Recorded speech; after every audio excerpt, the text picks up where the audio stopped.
불편함을 느끼기 시작하면서도 적당히 좀 참아보고 적당히 있으면 수온이 좀 맞아지겠지, 괜찮아지겠지 생각하면서 그냥 버티는 겁니다. 그러다 그렇게 버티다가 어느 순간 자기가 죽어 있는 것을 아는 거죠. 수온이 급격한 변화 없이 아주 서서히 상승했기 때문에 이 개구리가 냄비 밖으로 튀어나가야 된다는 생각을 안 하는 거예요. 그냥 안주하는 거예요. 괜찮다고 생각하는 거예요. 여러분, 이런 일들은 우리 삶에 굉장히 많습니다.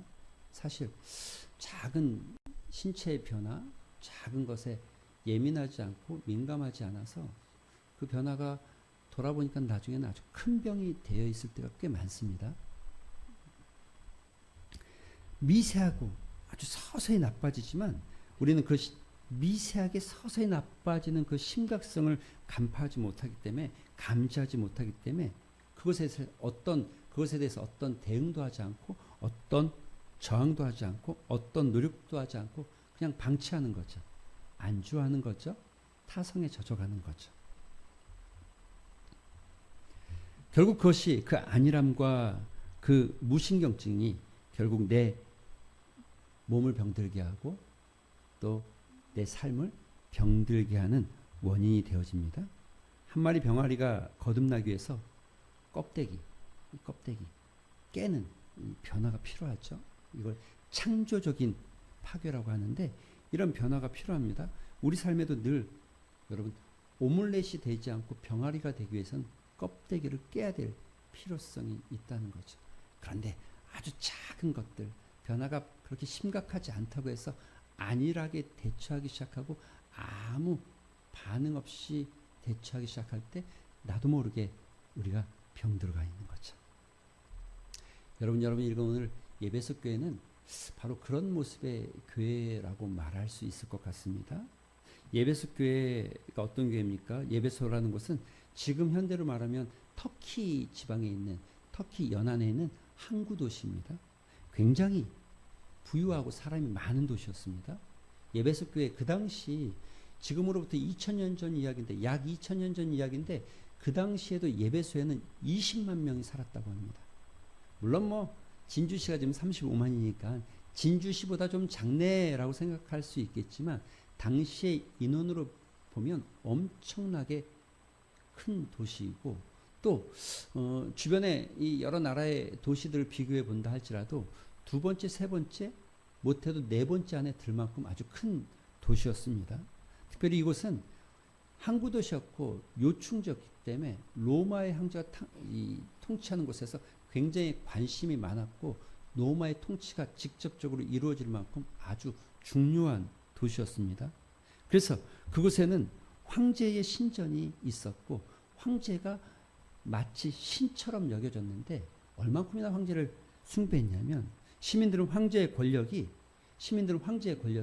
이 나라뿐만이 아니라 심지어 저 별과 행성까지도 황제가 다스리고 있다라고 생각하고 있었습니다.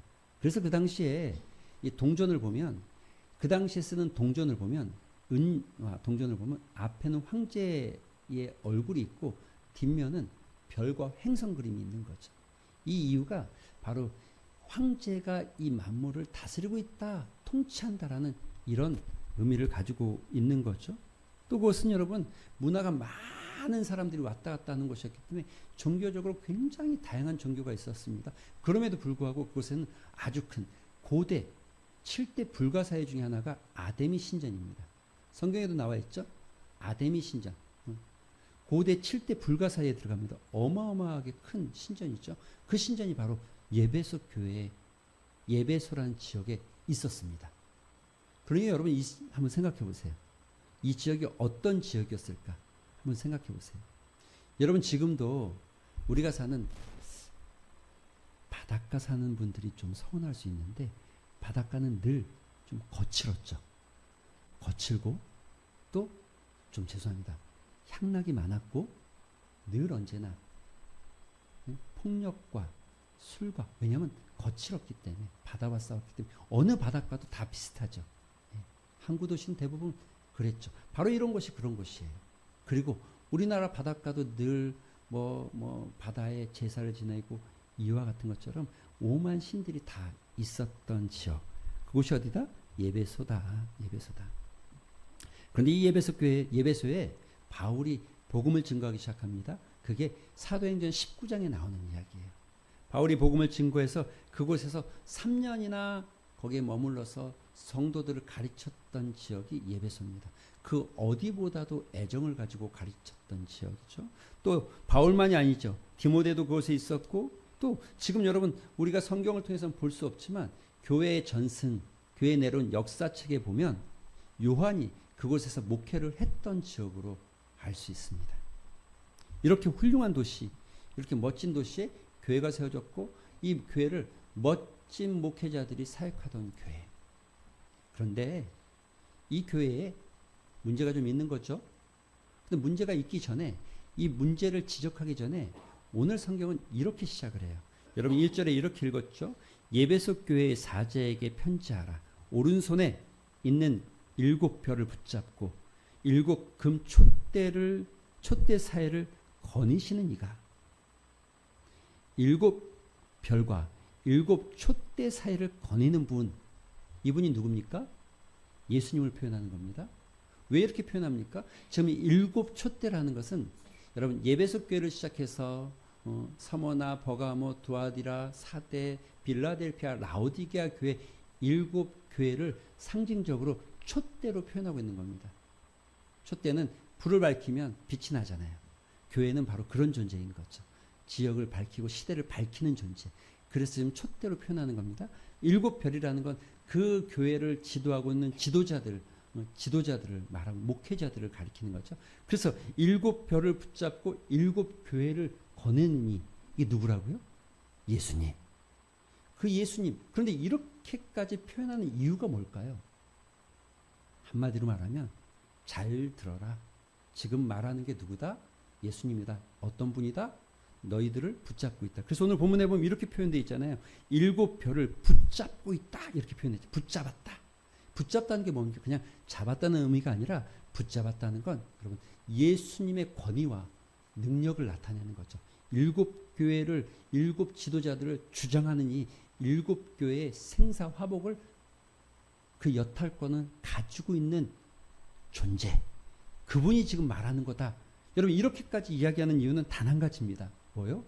잘 들으라는 거죠. 새겨 들으라는 거죠. 우리가 그런 말 하지 않습니까? 이거는 왕의 명령이야. 왕의 명령이야. 이러면 얼만큼이나 여러분 그 명령에 무게감이 더 실립니까? 마치 지금 사도 요한이 예수님이 지금 말씀하신 것을 이렇게까지 말씀하고 있다는 거죠. 특별히 7교회라는 이야기를 하면서 이 교회를 촛대로 비유했는데 그 촛대를 그냥 비유하지 않고 금촛대라고 말씀하셨다는 거죠. 여러분 얼마나 감사해요. 교회가 우리가 보기에는 큰 교회가 있고 작은 교회가 있고 멋진 건물이 있고 볼품없는 건물이 있어 보이지만 하나님 보시기에, 예수님 보시기에 모든 교회는 존귀한 거예요. 금촛대, 소중하고 아주 존귀한 금촛대로 주님이 생각하신다는 거죠. 교회는 형태와 크기, 건물의 크기, 사람의 모이는 숫자에 비례하지 않고 주님이 어떻게 바라보고 있는지가 중요합니다. 주님이 어떻게 이 교회를 바라보고 있는지가 더 중요한 겁니다. 요한이 바로 이렇게 장엄하게 서두를 시작하면서 그들에게 설명하기 시작하는데 2절은 에베소 교회를 칭찬하기 시작합니다. 2절에 이렇게 표현되어 있습니다. 내가 내 행위와 수고와 내 인내를 알고. 근데 제가 이 부분 묵상하면서 좀 눈물이 나더라고요. 여러분, 누가 알아준다, 뭔가를 알아준다. 여러분 이게 얼만큼이나 사실 알아주는 거, 누가 나를 알아주는 거. 그럼 싸움이 왜 나옵니까? 다툼이 왜 나옵니까? 알아주지 않죠. 남편은 아내를 알아주지 않고 아내는 남편을 알아주지 않고 자녀는 부모의 그 사랑을 알아주지 않고 부모는 자녀의 노력을 알아주지 않고 알아준다. 제가 주님 앞에 딱 섰는데 주님이 알아준다. 그래, 수고했다. 너의 행위를 내가 알고, 너의 수고를 알고, 너의 인내를 알고, 너가 목회한다고 애쓴 것을 내가 알고, 너가 설교를 준비하면서 눈물 흘렸던 걸 내가 알고, 눈물 날 것 같은 거예요. 제가 막 묵상하면서 이 부분이 딱 걸렸는데 눈물 날 것 같은 거예요. 막.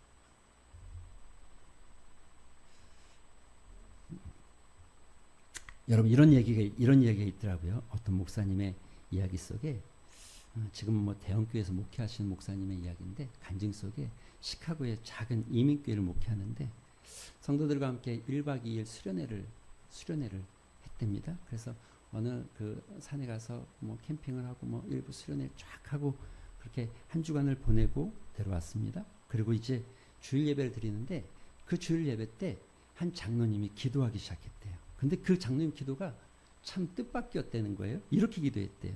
하나님, 제가 오늘 교회에 오려고 신발을 신으려고 신발장 앞에 섰습니다. 주일이라서 어떤 신발이 깨끗하고 어울릴까 생각해서 검은 신발을 신을까, 갈색 신발을 신을까 망설였습니다. 그래서 결국은 가장 깨끗하고 새 검은 구두를 신고 왔습니다. 여기까지도 좀 낯설죠? 그런데 그 다음 기도를 이렇게 이어갔다는 거예요. 그런데 하나님, 오늘 아침 우리 목사님 구두를 보니까 수련회 때 이리저리 뛰어다녀 흙이 묻어 입고 낡은 구두 그대로 신고 나오셨습니다. 제가 너무나 무심했고 너무나 무관심했습니다. 하나님, 기도의 제목이 그렇다는 거예요. 당장 내일 한 컬레 사드리겠습니다. 정말 너무 어이없는 기도였죠. 여러분, 저는 신발이 많으니까 안 사셔도 됩니다. 그런데 여러분, 이 기도를 드리면서 성도도 목사도 목회자도 눈물을 펑펑 흘렸다는 거예요. 목사님 마음도 뭉클해지고 지쳐있던 마음에 힘이 생기고 용기가 생기고 누군가 자기를 알아주기 시작할 때, 그런데 주님이 나를 알아주기 시작할 때, 여러분 제가 이 설교 준비하면서 옛날 국제시장 기억나세요? 마지막 덕수가 명절이어서 가족이 다 모였어요. 그래서 밥을 먹고 이제 차를 나누고 막 희희낙낙거리고 호호거리고 막 제잘제잘 거려요. 덕수가 조용히 자리에 일어납니다. 그리고 자기 방으로 들어가죠.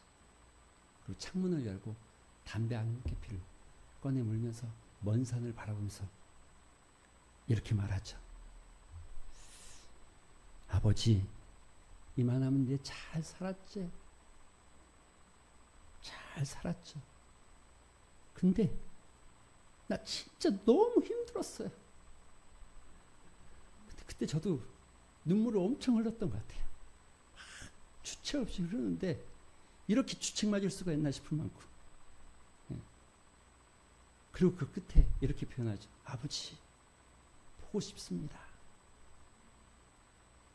주님 앞에 갔더니 주님이 내가 널 알아. 너의 수고를 알아. 너의 행위를 알아. 너의 인내를 알아. 내가 너 알아. 눈물 날 것 같아요. 막 펑펑 울 것 같아요.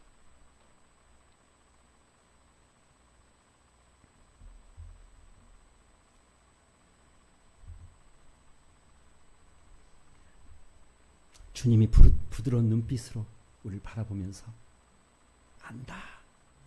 여러분의 수고를 안다.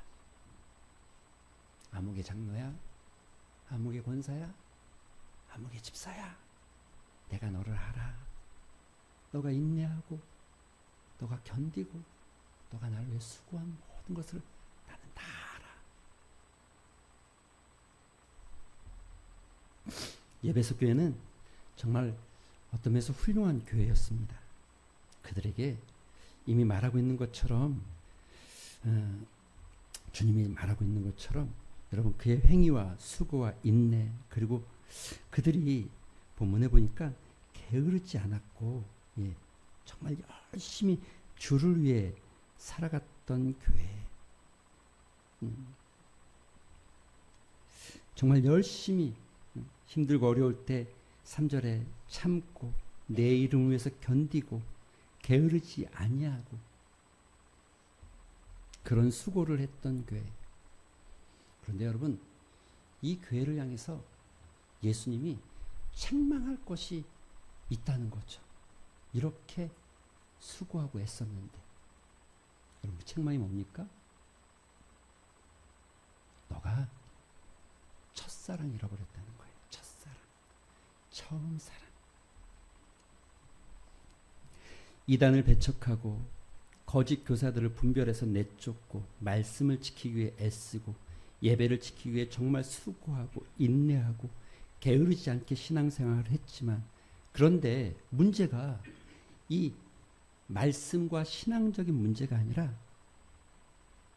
그러니까 삼위일체 하나님을 부인한 것도 아니고 기도 생활을 게으리 한 것도 아니고 예배 생활을 게으리 한 것도 아닌데, 그들에게 문제는 이와 같은 것이 아닙니다. 방언을 할 줄도 알고 때로는 아마 병 고치는 역사도 일어나고 귀신을 내어쫓을 그런 역사가 있었을지도 모르겠습니다. 그럼에도 불구하고 그들에게 예수님이 지적하는 거, 사랑이 식었다. 신앙생활은 두 가지 축이 있습니다.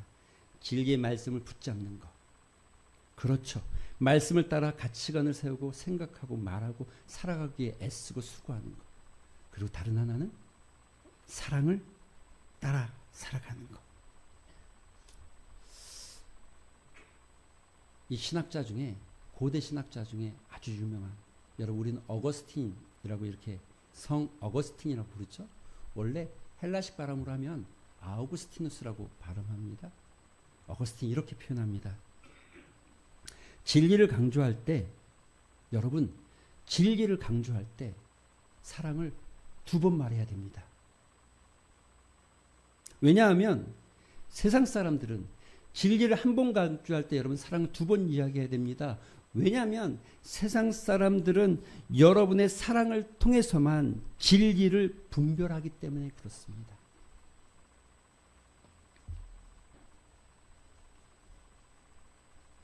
진리의 문제가 그 사랑의 문제인 거죠. 사랑이 없으면 우리의 진리의 핵심이 사라지는 것이고 마치 안고 없는 찐빵, 생명 없는 진리가 되어지는 것이죠. 그래서 여러분 고린도전서 13장에 이런 말을 하지 않습니까? 내가 사람의 방언을 말하고 천사의 말을 한다 할지라도 그런 사랑이 없으면 울리는 괭가리가 되는 거예요. 울리는 괭가리. 너가 예언하는 능력이 있고 모든 비밀을 말하고 모든 지식을 알고 심지어 산을 옮길 만한 믿음을 가지고 있다 할지라도 사랑이 없으면 아무것도 아니라는 거예요. 내게 있는 모든 것을 구제하고 불쌍한 사람들을 도와주고 애쓴다 할지라도 사랑이 없으면 아무것도 아니라는 거죠. 사랑하는 성도 여러분, 사랑은 말로 하는 것이 아니라 실천하는 것입니다. 그런데 여러분, 이 사랑을, 이 처음 사랑을 생각할 때 무엇이 떠오르십니까? 어떤 사랑이 생각납니까? 사람에 대한 사랑도 중요하지만, 그러나 사람에 대한 사랑 또 하나 더 중요한 것은, 성경은 언제나 이 시작을 하나님과의 사랑의 관계로 말하고 있죠. 여러분, 우리가 하나님과의 사랑의 관계가 건강하면 다 됩니다. 원수도 사랑할 수 있습니다. 하나님과의 관계가 깨지면 작은 일에도 화가 나고 분노가 치밉니다. 예배소 교회는요, 지금 진리의 말씀을 분별하는 것이 너무 중요했고, 그들에게 이단을 배척하고 또 거짓 교사들을 분별하는 것이 너무 잘하는 일이었습니다. 그런데 그들에게는 사랑이 없어진 거예요. 여러분, 지식은요, 아무리 시간이 지나도 새롭다 뭐 이런 말을 쓰지 않습니다. 그런데 여러분, 사랑은, 여러분이 가지고 있는 이 사랑의 감정과 마음은 시간이 지날수록, 반복해 갈수록 그 익숙함과 그 안일함에 빠져들고 타성에 젖어들기 시작하죠. 변화는 어려워도 변질은 늘 쉬운 겁니다.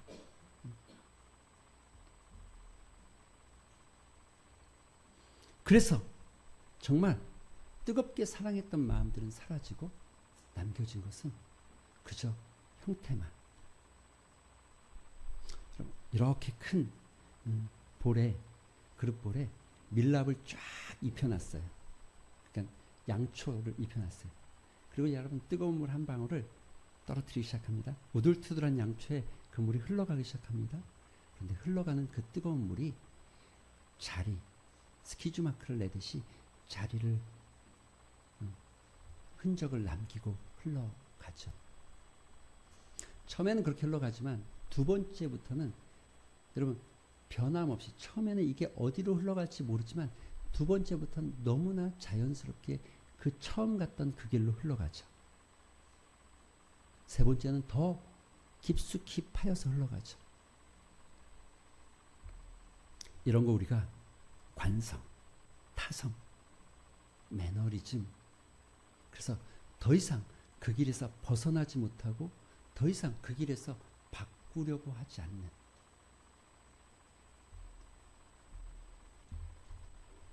주님이 예배소 교회에 심각하게 그들에게 경고하고 있는 한 가지는 너희가 처음 살아 나를 만났을 때 예수 그리스도 그 한 분만으로, 하나님만으로 만족해하고 그분만으로 기뻐하고 그분 때문에 살아가는 거. 여러분 우리가 다 사랑하면 그렇게 됩니다. 누구를 사랑해도 이렇게 됩니다. 할아버지가 손주를 보는 게 너무 즐거우면 하루 종일 손주 생각합니다. 사진에도 손주, 전화에도 손주, 여러분 심지어 뭐 전화 표면 화면에도 손주만 들고 다닙니다. 그리고 밥 안 먹어도 그 손주 보면서 기쁘고, 여러분 그걸로 그냥 만족하는 거예요. 연애도 마찬가지지 않습니까? 연애도 그랬잖아요. 다른 일 하면서도 내 반쪽 그 여인이 어디서 무엇을 하는지 궁금하기 시작하고, 그 사람 생각으로 머리 종일 하루 종일 생각하고, 화장실을 가든 먹을 걸 먹든 무엇을 하든 그 생각이 나를 지배하죠. 그것으로 그냥 만족한 거예요. 만족한 거. 처음 사랑, 첫사랑. 정말 예수님을 만족하고 그분으로 인해 행복하고 그분 때문에 즐겁고. 그래서 옛날 선조들이 이런 노래 하잖아요. 조가 삼간도 나는 만족하네, 값진 재물이 내게 없어도. 그럼 주님만으로 만족한 거예요. 그냥 그게 첫사랑이에요. 첫사랑.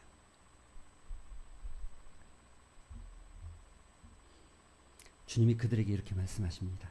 5절 우리 같이 한번 5절 한번 읽어볼까요? 같이 시작. 그러므로 어디서 떨어졌는지를 생각하고 회개하여 처음 사랑을 가지라. 만일 그리하지 아니하고 회개하지 아니하면 내가 내게 가서 내 촛대를 그 자리에서 옮기리라. 여러분 촛대를 옮긴다는 말이 얼마나 무서운지 이해가 되십니까? 내가 너희가 빛을 잃어버리고 교회를 생각하랍니다. 어디서 이렇게 됐는지, 왜 이렇게 됐는지 깊이 생각하라고 합니다. 그리고 회개하기를 촉구합니다. 모든 회복은 회개에서부터 시작되는 겁니다. 한국교회가 많은 성도들이 회복을 외치지만 회복은 회개할 때 일어나는 거지 외친다고 일어나는 게 아닙니다. 회개 없이 회복이 일어나는 것은 그건 회복이 아닙니다. 그것은 그야말로 정말 밑 빠진 독에 물 붓기, 모래 위에 쌓는 성이 되기 쉽죠.